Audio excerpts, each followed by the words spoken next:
Welcome to Cowboy Shit, hosted by Ted Stovey and myself, Dustin Edwards. Join us as we chat with influential figures shaping the Western world, from artists to athletes. With backgrounds in bull riding, media, and sports commentary, we're not afraid to tackle tough topics while celebrating the essence of cowboy culture. Find our clothing line at cowboyshit.ca and tune in for insightful conversations. Thanks for listening. It's New Year's Day here on the border, and it's always been this way. I never do the things I oughter. I think I'll stay. It's New Year's Day. Welcome, everyone, to episode 187 of Cowboy Shit. My name is Ted Stovey, and as always, my co-host, the lovely and talented Dustin Edwards. Thank you for joining me today, Dustin. Happy to be here, buddy. I know my card at your wedding said to the prices, but I will still leave your name on my phone as Dustin Edwards. Thank you. I'm glad that the trend has begun. As I heard a few congratulations, Mr. and Mrs. Price, after the wedding, courtesy of Ted's trends setting that he did. I mean, I think we all knew who wears the pants in the relationship at the Price household. So just saying. It was fun. Oh man, okay. Where do we start? I want to talk about the wedding and that we had so much fun on the weekend, and I'm so glad I got to be there with you. I'm so glad you invited me to be part of the wedding. I'm glad, I'm glad you guys, there's just so much fun stuff we can talk about, but I gotta tell everyone, and not everybody might know yet, but Bree and I were at the hockey game on Tuesday night for New Year's, and I got a call from my dad's partner and my brother while we were sitting at the hockey game, and something had happened. I didn't know what, but they said you better get here fast. So we spooled up out of there during the game and stopped at home really briefly, packed a bag. And I remember hearing my dad tell me on the road, we were just getting out of town. He's like, everything's gonna be all right, Ted, don't worry. But he fell down and had a big heart attack on Tuesday night. My Auntie Joyce, who is actually also Brett Gardner's Auntie Joyce, that's the aunt we share. It was her birthday, and they had a party in Drayton, and Dad was there and saw everybody, and they were out dancing and had a great time. And but he got home, had a big heart attack, and he never ended up waking up. Officially passed away on Wednesday night it was 5:55 on January 1st, 2025, 5:55 p.m. So we were all there when he went, but it's been quite the week. I'm glad I got to see him lots. He was a big part of my life for a long time. I don't know what else to say, Dustin, but Well, Ted, I know he was a great dad to you, and he was a hell of a guy. And if you are listening to this and you maybe didn't know Stovey, listen to the episodes. Ted, I'm so glad that you were able to record all that stuff with your dad, because it's going to live on forever, all the wild tales. If you didn't meet Stovey, he could have been the character out of a movie, man. You never met anybody that met your dad that didn't talk about it afterwards. He was quite a dude, wasn't he? oh yeah. And there's nothing easy about talking about it, man. I admire you jumping on here. It's still so fresh and talk about it. But I mean, that's the best way to do it, is just talk about it, remember him, because he was quite a guy. There's no other way to put it. Well, yeah, for anybody that's listening, if they haven't listened, I actually sent the link to a friend today that didn't know we had done it. But it's episode 153, so it was about a year and a half ago. My brother and I had recorded this, I think the year of the COVID summer, so we recorded it quite a while ago, and we intended to do more this year, but we never, the day we had lined up, it didn't quite pan out. But I wish we would have got more on record, and for anybody that's thinking about doing it, just do it and make sure you record it. But I'm his service is going to be on the 13th of January, so a week today from when we're recording this. For anybody that is hearing this that wants to come to the event, it's going to be at 1 o'clock at the Mackenzie Center, January 13th. It's a Monday in Drayton Valley. So give me a shout if you need more details. If you hadn't heard about it already, if you weren't planning to come, but we're going to use a lot of the stories he told at the service. So um, I think it's pretty neat, and I don't know, I don't know. I don't know if I've ever been to a funeral before where I heard the actual person that passed away speak. So I think it's gonna be pretty. I think it's gonna be pretty special for everyone that knew him to be able to hear his voice again. Yeah, that'll be really cool. That'll be a neat touch. And um because there is probably, I mean, there's probably not going to be enough time to tell all that you want to tell. So, No, never. um, but yeah, what a legacy he leaves behind, and had the scotch going on the weekend that for Stovey. So it that was, bottle didn't last very long, Eddie. no, it didn't. It was put to good use. Well, JD and I had a couple the night that he passed. I picked it up that day, and we definitely finished it all off If you had to pretty sum up short order. your dad and kind of his legacy, from your viewpoint, what would it be? And I mean, I know he's got some awesome kids out there, and you're obviously done so much, and he's been a big influence on you. But how would you want to sum up your dad? You put me on the spot, Dustin. I wish that I had the question before, I guess, but what would I say? The so there's so many ways I can go with it, but one of the ways that I can quickly define it is that Dad did things his way. His theme song was "My Way" by Frank Sinatra. There was no like, and that's 100% how I've been raised and how I intend to live my life. Is I'm not, I don't have a job where I work for one person. I go to the office every day. Like it's not how I can survive. It's not how I was built, how I was raised. Like I know a lot of folks, that's what they want to do and that's what they love to do. That's their schedule. But I don't know for me if it's some sort of way I was wired or mentally or what, but I don't do well sitting still very long, and I don't think Dad did either.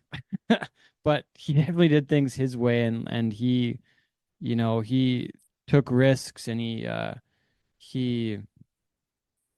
I I don't even know how else to explain it, Dustin. But he, like when he was 8 years old, he got stuck in a snowstorm and had to survive. And when he got cancer, he took all the stuff out of his. He was in the hospital, and they gave him like 15 to 30 days to live or something stupid, and he took all the IVs and everything out of him, and he fucking walked out of the hospital, and he lived another 50 years. Like he wasn't willing to take someone else's word for for an answer and tell him, that he wasn't going to do something. He was going to do it whether, you know, he he one of the best pieces of advice he gave me was there's a couple, but one of the best ones was whether he told me, Ted, whether you think you're right or whether you think you can or can't, you are right. That was one of the best lines where he said if you make your and another one was that that you can do anything you want to if you want to bad enough. And I realize there's That's a some great line. right there. I realize there's some there's some stuff that maybe, you know, just like Gator, Dad know how to tell a hell of a story. So there's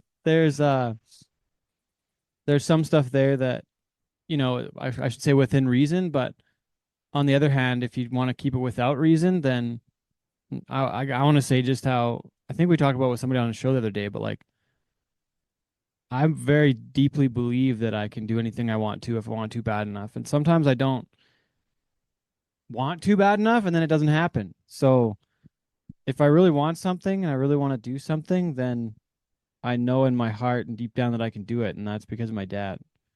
So yeah, That's our cool. wildest dreams can come true if we want them to bad enough. I think that's what I would interpret dad's life. That's That.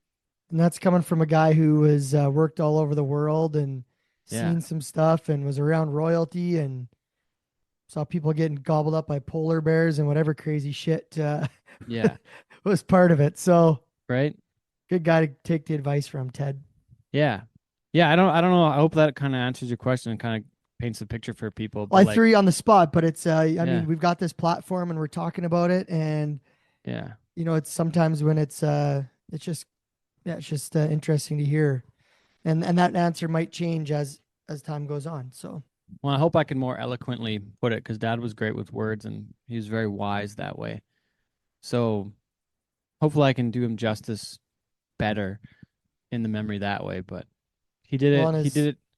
Sorry, go ahead. and on I was gonna say on his last night on New Year's Eve, he was out dancing, which I know he was a big dancer. So Yeah. heck, he must have been having a hell of a good time. Well, and it's kind of wild. Like Storm put that design out for us in the last year, the one that says "Die Standing Up," and I think it's definitely an old cowboy saying where might have been a gunfighter, might have been somebody that was out doing some cowboy shit and doing some really living. Because I think you're not. Well, I shouldn't say that you're not, but I think it can be said that you were probably living truly living if you died with your boots on. Because if you do die with your boots on, it means you were doing something. You weren't laying in bed and you weren't in your house sitting around watching TV or whatever it might have been, right? If you die with your boots on, you're either riding your horse or you're Two stepping. yeah, right, out drinking scotch with your friends like you're doing you're Yeah. doing exactly what you want to do. So I thought it was quite a fitting quitting. It was kind of wild. It's kind of a fitting sweater that Bree wore to the hospital when we were in Edmonton because that's exactly how Dad went. So he Well, yeah I will say that I'm sad right now for having lost him, but uh I know I know he's having a visit with a lot of his old friends that are already up there. So he's enjoying things and he did not live a life of any regrets. I will say that. well, there's reverence in knowing that, and our condolences, Ted, to you and all your family, and Thanks, Justin. we're all here with you for this next week. It'll be tough, but we know that you guys will celebrate him the right way on Monday, Absolutely. and it's awesome that we can still go back and listen to some of the stories that were told, and I'm sure an opportunity to put some more together that haven't made it on the show yet here at some point. Yeah. Yeah, there's a few the recordings maybe aren't quite the same, but I'm hearing there's some more out there now, so we'll have to maybe gather some more up, Totally. but yeah, Dad was born in 1943, so he was 81 years old, just turned 81 in October, but yeah, we'll miss you, Dad. You know what? And in today's day and age, if you can get into your 80s and he didn't do it with ailments or bedridden, he was out living his life. It's a pretty damn good run for a guy who was in plane crashes and Yeah. and survived the things he's seen over those 81 years. So Oh yeah. Yeah, I don't know. I don't even know how many times he beat cancer and yeah, I don't know how many plane crashes. My brother sent me a link today about a plane that crashed and all but like two people died that he didn't get on. So he avoided a plane crash that he should have been in too, probably. So there he's was a bunch of yeah. He lived, man. Like that's all I can say. All I can say. But uh it's kind of wild how some of this stuff happens, right? Like I'd been gone for like 5 of the last 6 weeks off and on. I hadn't been home much, and then I am home, and I was literally headed to Drayton the next day to go see him. We were gonna go there on the, well, I guess it was on the, no, I think it was New Year's Day. We were supposed to go up there for dinner with my brother. Yeah, we did. We were. So I was supposed to go up and see him the next day. So he knew that I was gonna be around to be able to be there with everybody and be there with him. So and I had just seen him not too long ago, but I got I brought him some chew back from Vegas, and now he's gonna have to figure out somebody to chew it, or maybe we'll have to put it with him or something. I don't know, but yeah, that might be a good send it off with him. right, yeah, we'll see. Yeah, yeah. But it was crazy how it worked because I've also never been able to make it to a wedding I've been asked to be a part of, like to be part of the bridal party. So I was thinking when this happened, I was like, this was all happening and your wedding was on the weekend and my brother's birthday was on the 4th. So I was like, Dad wouldn't want me to miss the party. He wouldn't want me to miss Dustin's wedding. I don't know if he knew, he must have known that too because I was only up there about 24 hours and then he had passed. So he knew that I had to get to your party and party we did, Dustin. Yeah, there was scotch drank, there was whiskey drank, there was dancing, there was a bit of everything over the course of 3 days. And man, I was so honored that you were came and stood up for me and was part of the whole weekend. And yeah, it was a blast, man. I really appreciated you still coming and getting to be around a lot of our great friends and hug and celebrate um, and knew you had to do it with a bit of a heavy heart, but we were certainly happy to be there with you and you be part of it for us. So it was a great weekend. So thank you. I know that well, first of all, thanks, and I'm glad to have been there, and you're welcome. You're welcome for setting you guys up once again. That was the theme. Just so everybody knows, that was the theme of a lot of the speeches and presentations uh, at the event was that it all started on the Cowboy Shit podcast. So A lot of people got or a lot of people got some love on the mic, but no more than the show. it Top was plugs of the good. night. Yeah, it was good. We probably gained a couple new listeners out of that. I would hope. I think so. A couple And new had fans. some and had some listeners randomly in the hotel tell us they Yeah, heard about the wedding on the show that were there for yeah, like hockey tournaments. So yeah. Well, that you was got to tell cool. that story quick. That was a wild one. Yeah, we had people come up to us and say, "Hey, what's the wedding?" I said, "It's mine." And I said, "Dustin Edwards." And they said, "Oh, we heard about this wedding on the Cowboy Shit podcast. It's happening here." We said, "Yeah." So That's me that was kind actually. of I'm on the fun. show. Yeah, yeah, it's me. Hi, it's me. Do you want an autograph? They're like, no, it's fine. It's Yeah, fine. just enjoy your wedding. So yeah, it was really cool. Oh man. Speaking of the wedding, like I don't know if we'll be able to throw it in, but for those that haven't seen it yet, Dustin sent us the best groomsmen video ever, I think. And then for you to get so tell the story. Tell that and then tell the one about Gator 2 and Jack Michaels. Yeah, so everyone asked their groomsmen to be part of the wedding in different ways. It could be a card, an invite, a gift, or something. And I thought I should try and find like the biggest celebrity video to do it. Um, I started with A-listers, B-listers, C-listers, worked my way down. I think I ended up on D-listers, but I landed on John Lovitz, mostly because his appearance in the movie The Wedding Singer was classic. If you don't know who John Lovitz is, he was in Friends a bunch and The Wedding Singer, A League of Their Own. He's in tons of movies, lots of Adam Sandler stuff. So booked it through the Cameo site to get him to do the invite, and we got the video made up the next day, and it's on all my socials. We'll have to share it on the show or the socials, and you can see the video of him asking Ted and everybody to be part of the wedding party. So it was pretty cool. Yeah, it was awesome. It was like you sent it to us all in this group message. I was like, what is this? And I see it. I'm like, damn, that was fun. And obviously, yes, we'll be in your wedding. I like the part how he asked you guys to be his groomsmen and then said that he was going to be the best man, of course. So that was pretty funny. So I posted that on my socials today and getting a lot of laughs and likes on that. So Oh yeah.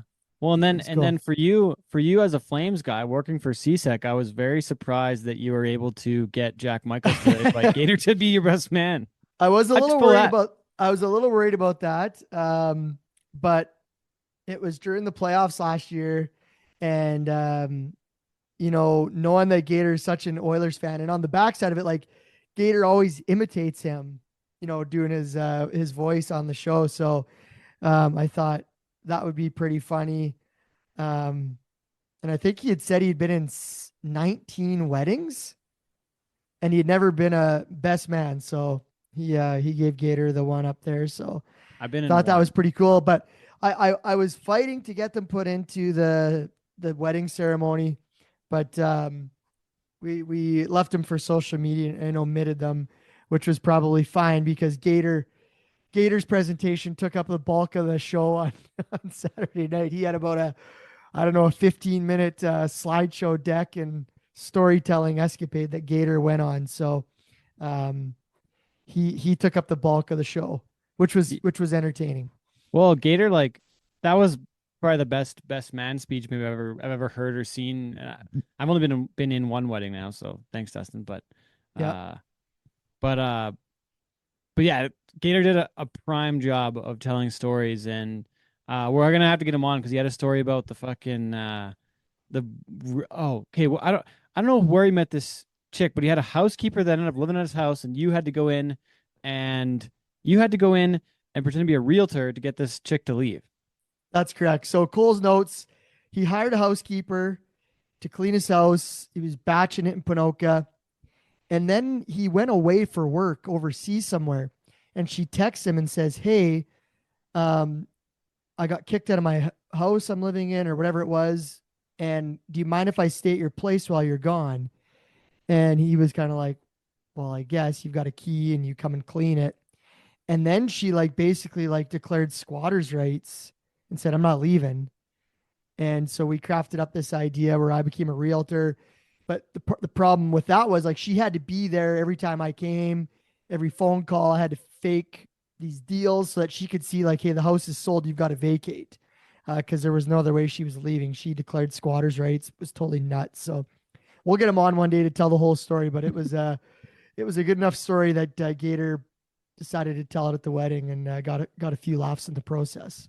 He's such a great storyteller. I was so good that way. Like he did such a great job. Like he has a bit of a like a calm demeanor delivery, but the stories are so good, and he's a word his way with words is so great, but it's not this like high and lows and big presence on the mic. He just has a great way to tell the story that keeps everybody's attention, and it was well done.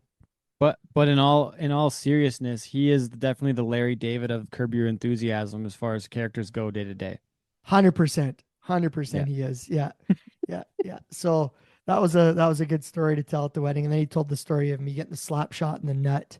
Yeah. Um, So you only have one you only have one testicle, hey? they saved it. It was going to get removed, and then it wasn't, and then it stayed in there, and thanks to some steroid shots, it stayed in place. Oh, So so you still have two testicles. I still do.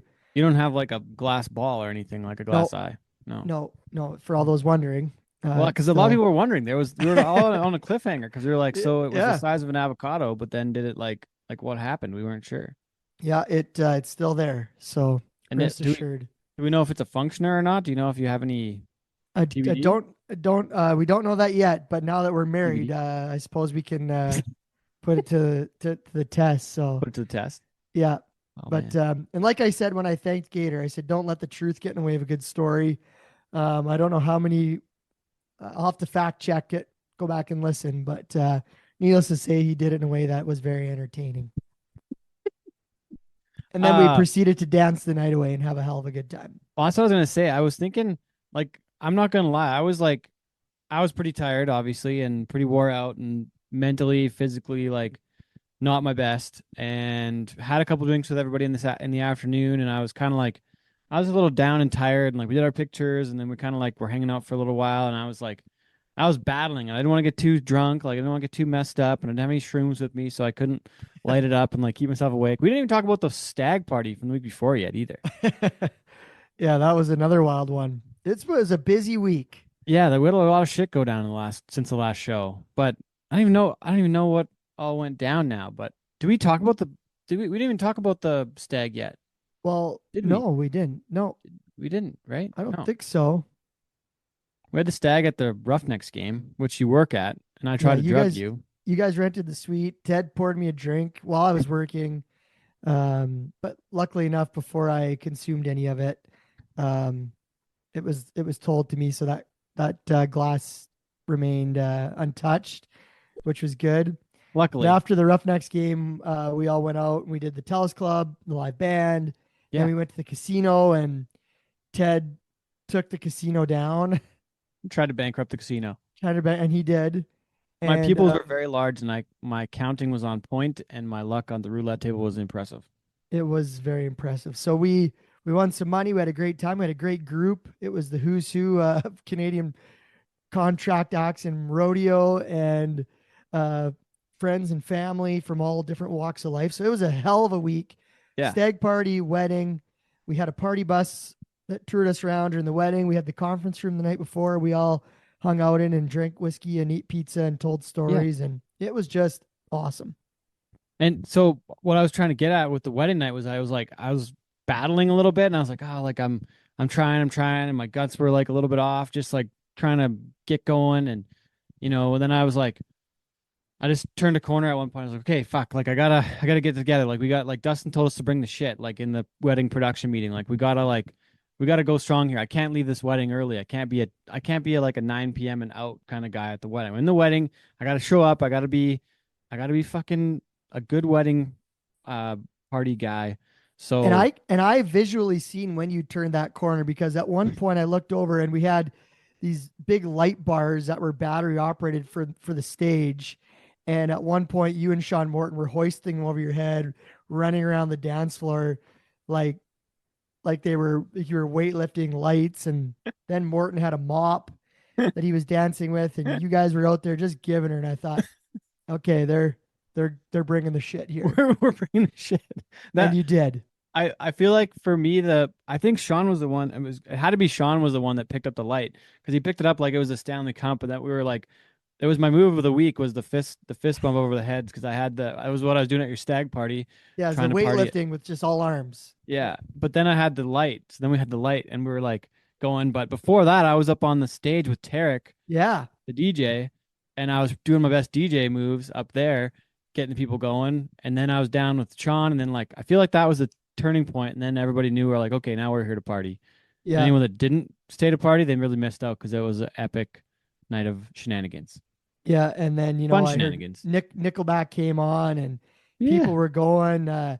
Sean Morton had his mop back out, which made an appearance at his wedding. I remember him with a mop walk dancing. I yeah. had a photo of that. His wife Casey was doing the worm on the dance floor.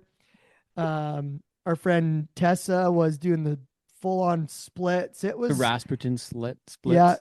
At one point, I think she grabbed the mic and freestyled, She did. and It's it too was short. just yeah, yeah. So No, you it like to was party. Yeah, yeah. Chad Bestplug had some wild moves on the dance floor that night. you did. There's a lot of friends of the show there having a hell of a good time. So Yeah.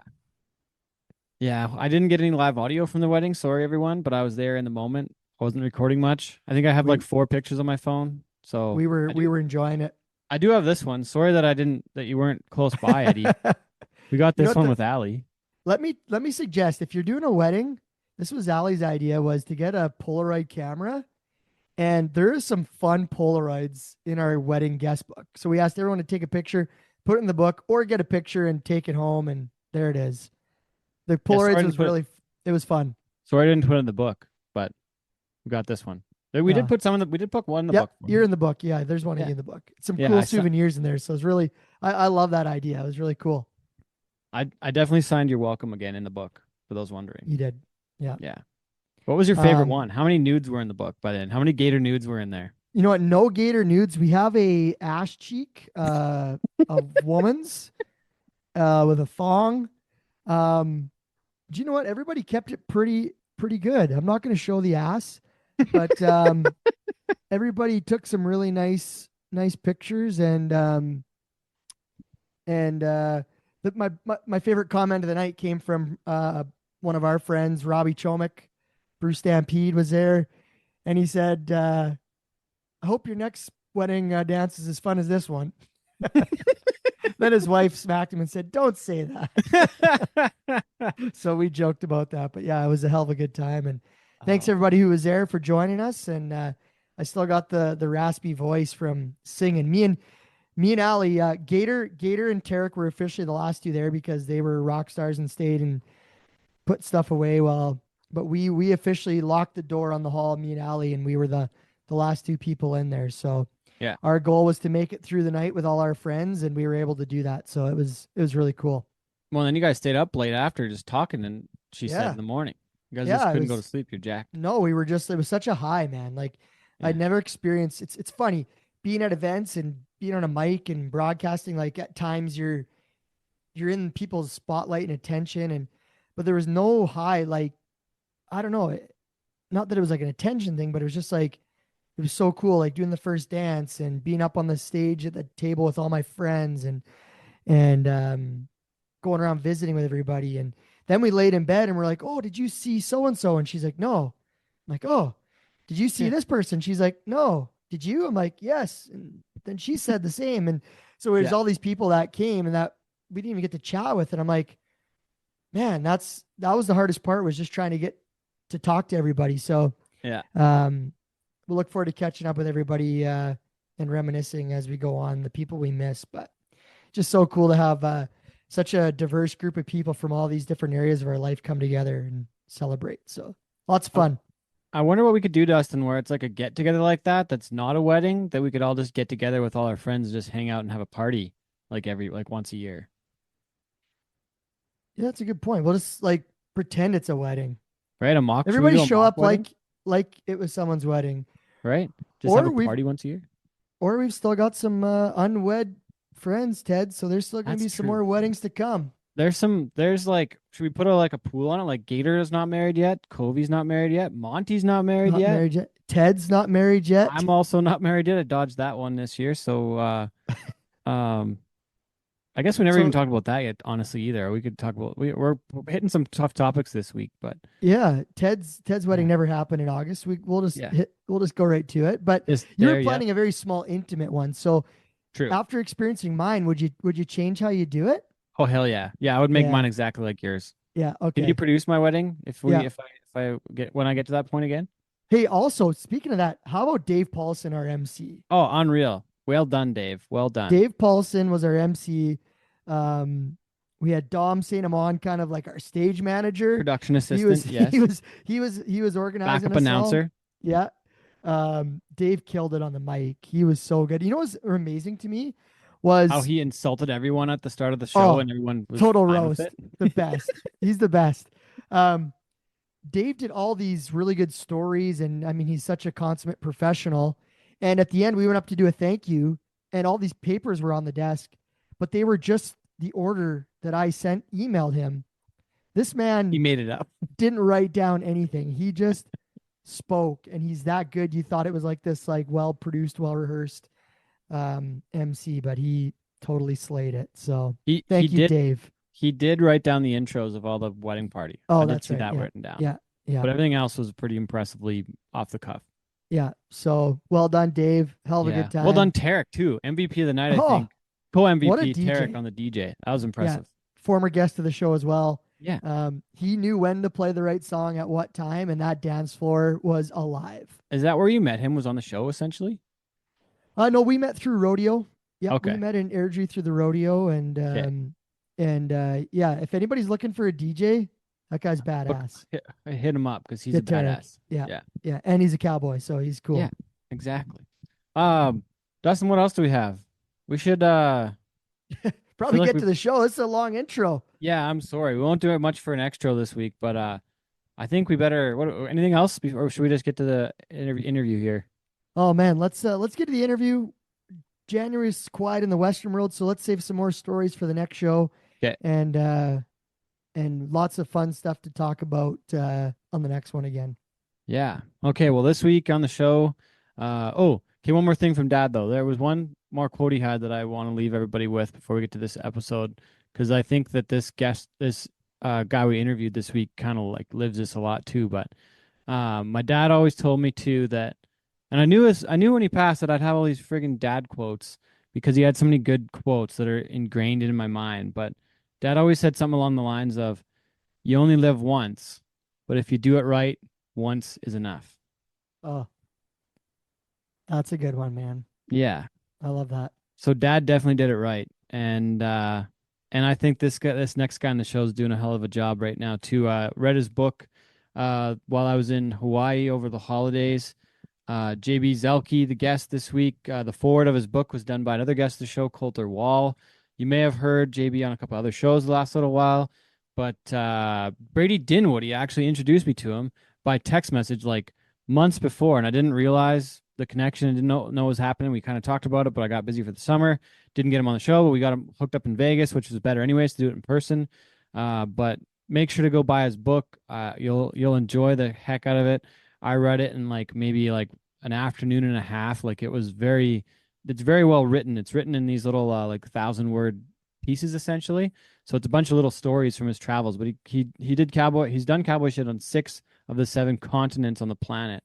And I think if I'm right, my dad probably did oil shit, like did some drilling on 6 of the 7 continents in the world. Yeah. I don't know for sure, but anyways, really enjoyed doing the show. Another one from Vegas. I don't know what else to say. Let's just get to the show. Thanks everybody for listening. Thanks for tuning in, and enjoy the show this week. I did what I had to do, saw it through without exemption. I planned each charted course, each careful step along the byway, and more, much more than this, I did it my...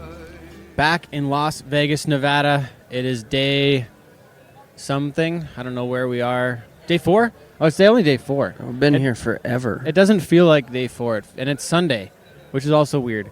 But this show kind of should have probably happened already, but it didn't, and I apologize. But Brady Dinwoody sent me this guy's number back in the spring, and we texted a little bit, and then I got busy with something, and then I forgot. And then I was here in Vegas, and we had Kenny Fiddler on the show the other day, and he's like, "You got to get my buddy JB on the show. We got to get this done." And I'm like, and then he sent me your number, and then I saw that I'd already was texting you in the spring. I was like, well, okay, I got to really do this now. We got to get this done. We'll make it work. We'll make it work. So I prefer to do these in person anyways. This is ideal. Sure. But he's the creator of Dusty Vaquero on the Instagram. There's a ton of great video content that you can see. We'll share all the links in the show here. Yeah, he's putting on Dusty Vaquero Days, May 30th and 31st, 2025 in Gillette, Wyoming. He's the author of The Lost Cowboy You're from Gillette? Is that right? No, you said Laramie. Yeah, now Laramie. I've got an office in Laramie. That's kind of where I'm hanging around these days. Is it in your van? I have an office. I have a desk and a computer in Laramie, but I live in my van, yeah. You were talking about the van. I was like, is it in the van? No, I do a lot of editing in the van, though. Okay. But please welcome to the Cowboy Shit podcast, J.B. Zeilke. Yeah. Okay. So we got to talk first, Brady Dinwoody. How the hell do you know Brady? We went to college together. Okay. I think you told me that. Yeah, I college rodeoed at University of Wyoming, and that's where Dinwiddie also went, so we became pretty good friends down there. Okay, awesome. Wasn't UW wasn't Call Braithwaite there at the same time, or is that, I think the wrong timeline? I don't know. I don't remember a lot of my college years, unfortunately. Mine's a little fuzzy too. I get it. Yeah, there was probably people on the team that I didn't even know their names at times, but Dinwiddie. We kind of overlapped, but he came along towards the end, and you guys got to be good buddies down there. Yeah, back in the glory days. Dinwiddie was, I don't know, he went to the CNFR 3 or 4 times. I did not. Bull riding, right? Yeah, I rode bulls there for a while, and but yeah, me and Dinwiddie have stayed friends for a while now, and I stayed with him last year here at the NFR, and we always end up running into each other in weird places, it seems like. But yeah, he just rolled into town today. I haven't seen him yet. Did he? Yeah, cool. He's here now. I haven't got to see him yet, but I'm sure I'll see him tonight at Coulter Wall's show. Oh, that's right. Yeah. So Coulter. Okay, so Kenny was here the other day, and he mentioned that, like we were talking kind of before about the music side of things, and he said that you're a bigger connector in the music world than a lot of people might realize, and you're doing your music festival here coming up in May of 2025. But just talk about those relationships, and I forget where you said you met Coulter now, but you're hanging out with him and Brad earlier today. Yeah. And the whole Cooper crew as well. But talk about the music side of things, how that all came to be. Yeah, so I started Dusty Vaquero like probably 2 years ago, 2.5 years ago, something like that. And I got to thinking, like, there's a bunch of these really cool YouTube channels that do kind of acoustic videos with different artists. And I had a handful of like working cowboy buddies that were making music, but it seemed like they weren't getting the attention that they should. And so I just started with a couple local Wyoming guys that I knew, and it very quickly snowballed. And I realized there was a ton of these people out there that were, they're too busy ranching to get into town and play shows, and they're great musicians, but they just, maybe music's not their priority, or they don't have other options, things like that. So I started going out and finding these people and shooting music videos with them. And also, I've worked with people like Coulter, which Coulter doesn't need my help promoting in any way. And I think when when we've done videos before, it's more of a nod from Coulter back to these guys that are kind of up and comers in the cowboy music world. And it's not just that old, typical cowboy songs, cowboy poetry. There's, like, Kenny is super rock and roll. And so it's a pretty broad spectrum of guys that I've worked with on that channel. Where'd the name come from, and who was the first one? The very first shoot that I ever did was it was actually two different dudes that we just did at the same time. Kellen Smith, who's from Gillette, and he'll be playing the festival this year. Kellen is like a 6th or 7th generation rancher up there. Amazing musician. So we shot out on his place, and then also Sterling Drake was there. So the two of them were the first guys I ever sat down and did a shoot with. The name Dusty Vaquero, I wish there was a cool story behind that, but there's not. It's not a college nickname or something? No. I just thought, I was like, I should do something with Vaquero, and then I just started throwing adjectives in front of it and seeing which one sounded the coolest. So I just made it up, and as I was driving one day, and I maybe should have put more thought into it, but it turned out pretty cool, I think. It's a unique brand. I don't know. I've never heard anybody else anywhere really even similar. Yeah, it's it takes up a lot of my time now.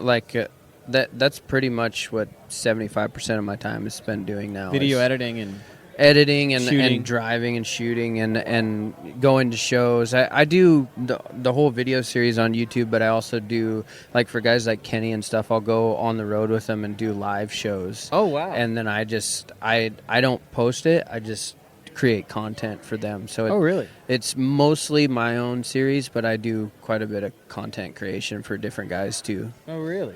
The video side of things, though, came from the travel. Mm-hmm. And I got to ask, you've probably told lots of people before, anybody that's heard you on a different show before knows the why behind the travel on the cowboying on six of the 7 continents on the planet so far. But I got to go back to that, because that was the starter for all this. Right. But now you're doing a whole music festival in May, which I think's right. Yeah. pretty kick-ass too. Yeah. When I was traveling, I realized pretty quickly that I was in places that probably a lot of people will never see. And so I was traveling with this old 16 gig iPhone that I'd take one picture and it would be full. And so after doing that in 4 countries, I realized maybe I should actually take a real camera with me. So I bought the cheapest camera that Nikon makes, and I started packing a camera with me while I was traveling. And then I got back to, after I finished traveling, a friend of mine was like, video is the next big thing, and maybe you should try creating some video. And I didn't have a camera that would do that, so I went out and I bought a Sony A7 III, a very typical camera at the time, and I just transferred all, most of the things that work for photography are fairly similar for video. So I just started, my intention was to shoot cool ranching stuff, and then the music came along, and that's what really kind of took off. So I still do shoot. I went up with Coulter this past fall and did a big roundup up there that was a 3-day roundup, and shot a bunch of video of all that. And I go to some wild rodeos and stuff and shoot video, but mostly it's music related. I got to ask on the book because the writing side of things has always been of interest to me. I did a little bit of writing previously, not a lot over the years, but to actually go write the book through the experiences. But I got to go back and ask the why though. We never got to that question on like why'd you go cowboy around the world? Like what happened? Like why'd you go do that? So I saw a video on YouTube of these guys in Australia catching feral bulls, and I thought, man, that would be. What is a feral bull for those that don't know? A feral bull is just in northern Australia. It's very desolate and wide open, and so it's not uncommon. And this happens in the U.S. sometimes still. I don't know about Canada. It's probably less rare or more rare up there. But cattle, when you go bring them in to brand them and stuff every year, you'll miss some of them. And when you do, they end up becoming mavericks. They have no brand on them, and they just kind of run wild. That doesn't probably happen in Canada, I'm imagining. There's too many. It does? Stuff gets not branded sometimes? Really? Oh, really? Yeah, I feel like there's enough fences where shit would like get gathered back up for the most part. Oh, really? Yeah, Okay, I mean, alright. it could probably happen anywhere, but in Australia, there was thousands of them. Did you find They were any everywhere. at Coulter's place? Did you find any wildies up there? I don't think they did tell me stories because I asked them about that, because that was some great big country that we gathered over the course of 3 days, and I asked them. I said, "Do you ever get any mavericks that just get missed?" And some of those old timers had stories of going back up there in the spring and finding 10, 20 head that had never been found the year before, or somehow got in there, and they'd end up being kind of wild, because if you leave cattle out there wild long enough, they kind of revert to being back to nature, and they kind of turn into like deer. They get really wild when they don't see people for a long time. So I'm sure there are some in certain parts of Canada that people go out and catch. There's a lot down in like South Texas, West Texas, Arizona, that country. Real desolate area. Yeah, That makes sense. There's a lot of guys. There's guys that make their living going out there and catching mavericks. Wow. I think actually Derek Begay, does. that's one of the things that he does. Damn. So yeah, but in Australia they catch them in a very different way. They use machines and not horses for the most part. Helicopters at times. Helicopters and like Toyotas with catch arms on them, and four-wheelers, dirt bikes, stuff like that. So the company I worked for over there, we were in charge of mustering or gathering like 6 million acres, I think, all together. We had contracts on several places, but it probably totaled, it was in the millions. And so you need choppers and stuff because you can't cover all that country. So you said company, and I gotta ask because in the very first part of the book that I got to before we got to do this, you talk about going to meet these guys in the outback. Yeah. It didn't sound like much of a company. It sounded like some random guy you got kind of connected to, and it sounded a little dodgy when you're getting to go meet the guy. Yeah. Yeah, so when I went over there, the connection was there was a girl doing a study abroad program at University of Wyoming, and I asked her, long story short, she connected me to somebody over there. Her brother happened to own one of these companies that catches wild bulls. And so she lined me up with him, but it was very shoddy communication, and I wasn't really sure what I was getting into, but he gave me a time and a place to be. And so I was there, and nobody was there to pick me up. It was this little dirt airstrip in the middle of nowhere, and I was just, there was one Aboriginal guy there driving a tractor to refuel the plane, and he had never heard of the guy who was supposed to be picking me up. I got pretty worried about that, but I sat there for probably an hour or two, and those guys finally showed up and picked me up. How hot was it? Like what time of year were we there? This would have been the equivalent to their winter time. Oh, so it wasn't 46 Fahrenheit in the outback? No, it was 46 Celsius. There was days where it was 40.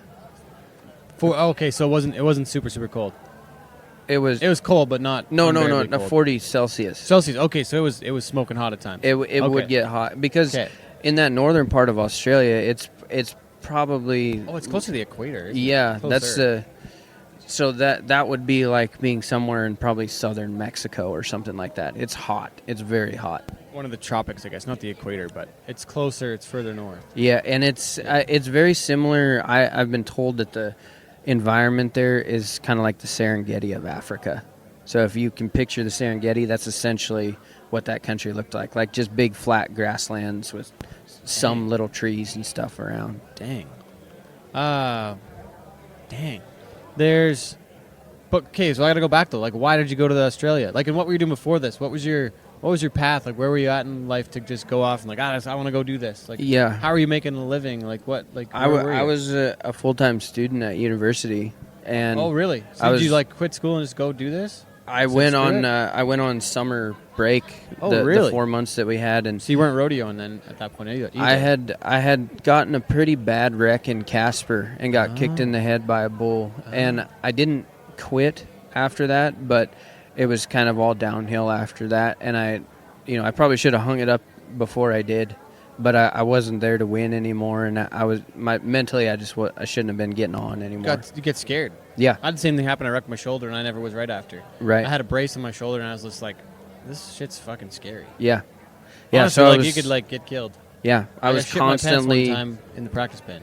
Yeah, I got hung up by my foot and Yeah. I crapped my pants. yeah, I was constantly dying. just scared of getting wrecked out, and I hadn't been my whole career. And then once that happened, I was like, I don't know why I'm doing this anymore. It's not even fun. So that left a huge void in my life. Okay. When rodeo went away, and so I was looking for the next thing to kind of look forward to. And so it was between.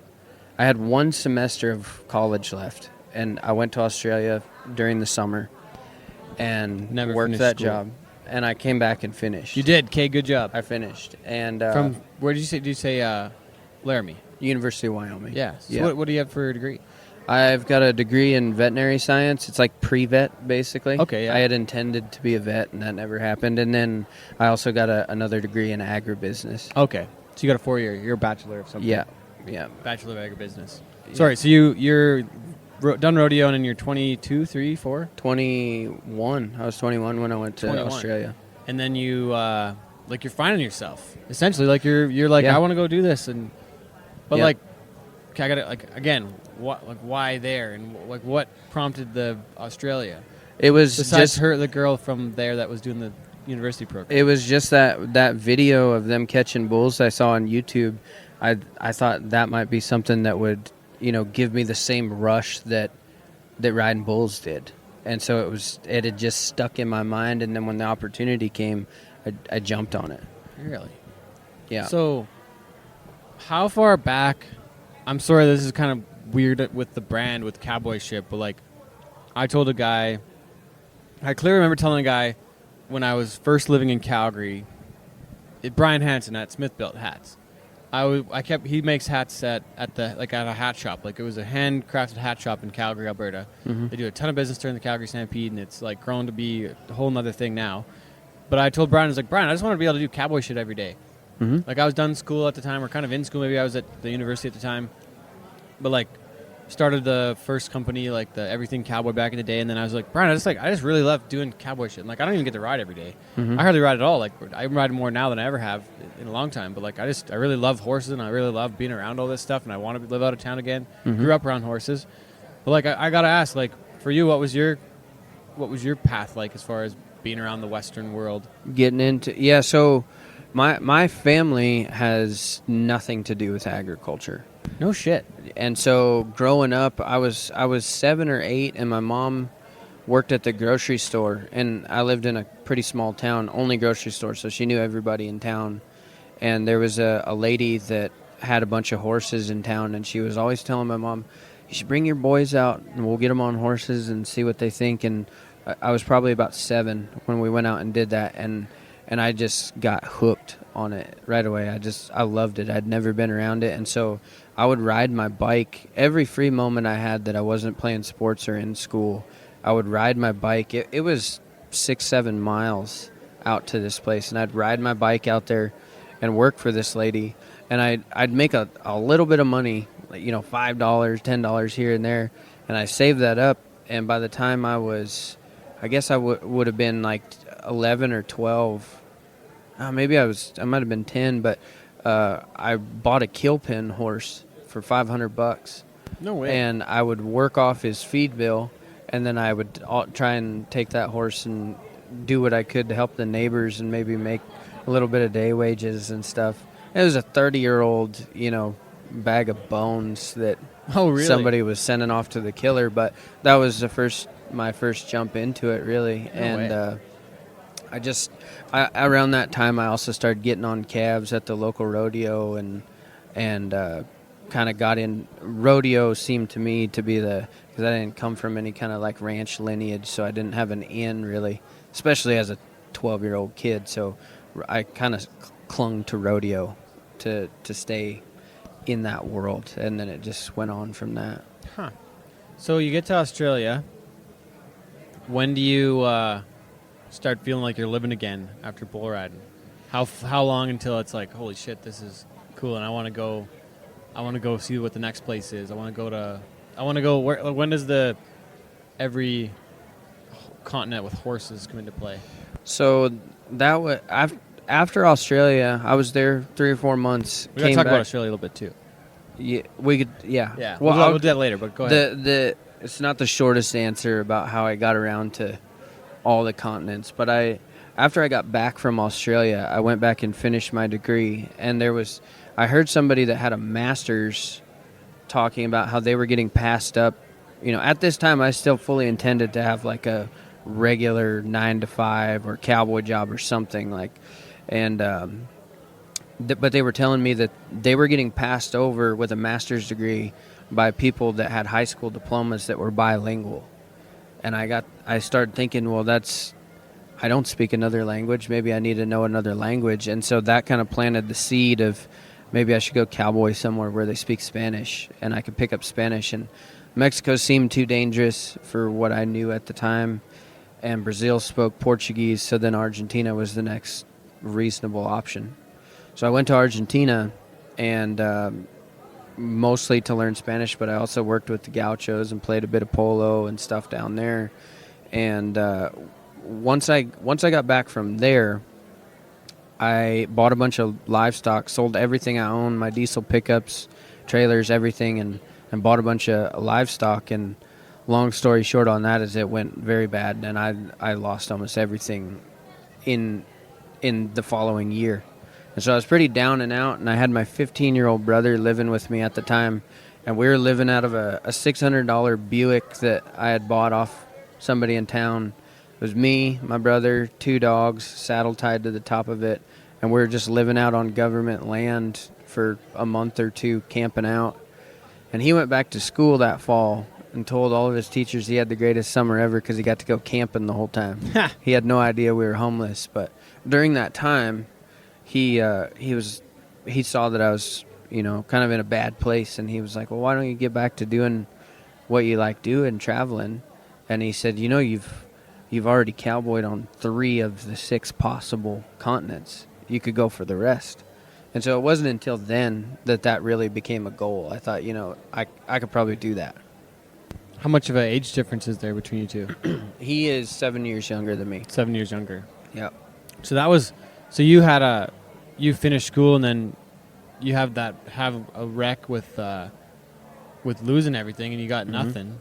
Yeah. And so you're starting over from zero, I guess. Yeah. I had Holy nothing. shit. I went and worked. I went and cut hay for a couple months and saved up like $2,000, and I figured that was enough to take off and start traveling again. And then I had a set goal that I was going to go to every continent that had cattle on it. So is this in order of? It seems like it's in order of. Yeah, that's time. chronological order. So Sweden is financial ruin. Yeah. So that's number one when you got nothing, but you go to Sweden. Right. How do you choose Sweden and to get back on your feet essentially you had $2,000, so you say going to Sweden. Yeah. What's the connection to go there?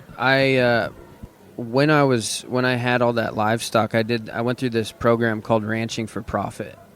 And when I was in that program, it's like a week-long course for ranchers. It's a great educational program. And while I was there was a girl from Sweden in that class, and she had never seen a sheep operation before. And so I told her, I said, if you have any desire after this is done, the ranch isn't that far from here. You can come see this deal that I'm managing and check out the sheep outfit. And so she spent a day or 2 seeing that, and she said, well, my family has a ranch in Sweden. If you ever want to come, let me know. And that was that was probably 6-8 months prior to everything going wrong. So I knew I had a connection and in already. And so when my brother said that, I thought, well, I'm going to call her, and that's going to be the next place that I go to. Holy. So then, what the hell do they ranch in Sweden? It's a cattle ranch? Yeah, it No was way. I beef guess there's cattle. already cattle almost everywhere in the world, technically, Yeah. but just don't really know about it as much. That place was very special because I don't know if this is all of the EU or just in Scandinavia, but they've got some weird laws where there's caps on how much land you can privately own. So legally, you cannot own enough land to really have a great big ranch in Sweden. And this family had a very special situation where they leased out an entire military base that was a panzer division. So they needed all these big pastures where they could run tanks around and practice with them. And so they had, I don't know, it was like a 20 or a 50-year lease that they had on that place. And so they were the only people in Sweden, to my knowledge, that had a place that size. And they were also very well-traveled, the whole family. And in their travels, they had seen that they preferred working cattle horseback as opposed to dirt bikes and four-wheelers and stuff like that. And so they took all these like hunter jumper horses, because there's no working horses in Sweden. Not the same like here. What's that? Not the same like North America. Right. You Not even can't go close. buy like a working ranch horse in Sweden. And you don't want to buy one here because it costs you more than the horse is worth to ship it. Yeah, a ton to ship it over there. So they were buying these horses that were, English broke horses. Reject jumpers. Yeah. Hunter jumpers. And they They bucked off their young horse girl. Exactly. Exactly. And they're probably pretty nice horses. There's probably some really nice horses. They were good enough for what we needed, and they would a import little tall sometimes. Yeah, they were Maybe. pretty tall. Yeah. But they imported Western saddles from the U.S. or Canada, and then they'd go out and start using these horses to work cattle and get them pretty broke and handy to work a cow on. So this was a bit newer, the conversion on the Western side of things for them. That like the Western riding wasn't something they'd already done a lot of. Is that There's very few people that ride Western in Sweden, and if they do, it's anywhere in Europe? I'm assuming. Oh yeah, Europe in general. And if they do, it's like probably because it's more comfortable to trail ride in a Western saddle than English. Yeah. That would be it. But there's not cowboys over there. Like for example, roping is illegal in Sweden. Can they even rope them on their own ranch? No. They can't No. rope on their own ranch? You can't rope anything. You can't. What? Branding you can brand, I think, but you have to lidocaine shoot and or all. Yeah, there's a whole bunch of restrictions. No hormones of any kind. So you can't sink cattle to AI them. You can't collect bulls. You can't electro-ejaculate bulls. You can't. Importing semen's very expensive. So for them, they just bought like 2 to 3 times the amount of bulls they thought they needed because they're not even tested. So you're buying bulls that you just hope are fertile, but you can't legally fertility test. That's kind of bizarre. They dealt with a whole bunch of Bullshit. government regulations that we bullshit. don't. Exactly. Yeah. Jeez. So what's the experience like in Sweden? It was very mellow. Like probably the most interesting part was just them dealing with the government, like trying to be ranchers while still staying within the government's guidelines. But other than that, Sweden is like a pretty tame, gentle place. And I'm looking at the chapters here. It looks like it's the second shortest, so a little less drama in Sweden than some other places. Yeah, that chapter ended up pretty short because I didn't really have that many wild stories from there. It was cool to see, but not like Australia, not like Argentina, where there's wild stuff happening all the time. Yeah, damn. So you go to Sweden, then South Africa, and then Mongolia is the last one. So Mexico and then Mongolia. Yeah, Mexico then Mongolia. So I was just talking on continents. Mongolia is the last one. Holy shit. We got to go to Argentina for a second. Matt's here, our resident polo expert. Matt, you got to ask JB here a little bit on the polo side of things. Just you guys got to talk a little polo and a little Argentina because I don't know a lot about it. Wyatt Anton, you might know who Wyatt is. He lived at the house, at my house for a long time when he was going to the UFC. But he spent some time with the Mannixes in Argentina at their place there. Okay. Like he helped out a few things. Yeah, that one doesn't ring a bell for me. I mean, number one, I'm fascinated with your story in general. And I think it's so cool that somebody in the cowboy world also plays polo. Usually you find polo players who are cowboys, but Right. yeah. But Argentina. That's really cool. I've never been myself. My brother was down there for a while, but we were chatting about it a little bit before the podcast started, and I just find it, awesome that you're involved with it, and it's really cool. Try it out. Yeah, got to try it out. How did you end up with the? Because you're probably in some really wild ass places in Argentina. They're Yeah. really like the more like Western wild stuff going on, but then you get to the polo guys. They're a little more, probably a little more less crazy. I would imagine. Correct me if I'm wrong, but Argentina is also a little wild too. Hey, like Yeah. there's some stuff going on there. Yeah, Argentina's wild, and polo is a very rich sport in most parts of the world.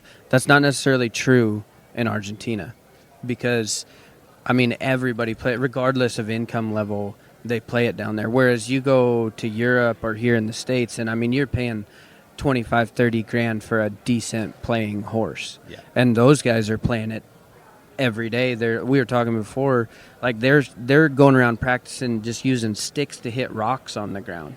The same way you see little kids running around here at the NFR swinging a rope and healing their dad and practicing that way. That's what Argentinians do for polo. So it is a somewhat of a rich sport in Argentina, but it's not the same as other places. Like everybody can play it. Yeah, and just for Ted, Argentina's like the polo capital of the world. Like it's like hockey in Canada, but times 1,000. So it's like bull riding in Brazil, probably too. Yeah, same. Something similar. Same kind of deal. They have a number system, the same like team ropers, and a 10-goaler is the best in the world. And I don't know currently, but generally there'll be 20 10-goalers in Argentina, and there might be maybe one in the United States. Yeah, probably like an 8. But and that's true for Europe and stuff too. Like it's when they do their World Cup, it's Argentina versus the world, and Argentina always wins. Always wins by it's a not landslide. even a competition. Yeah. The highest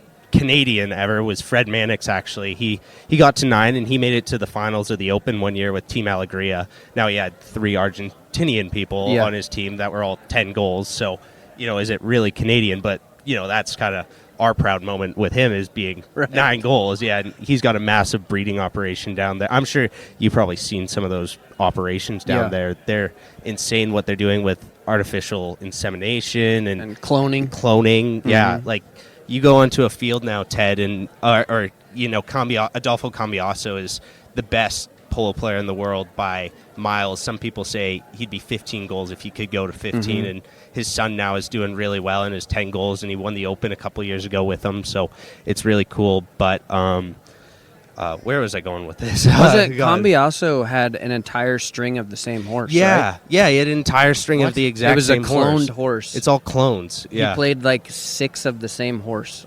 identical clone. Yeah. One of the guys in California that my brother was working for, they cloned their dog.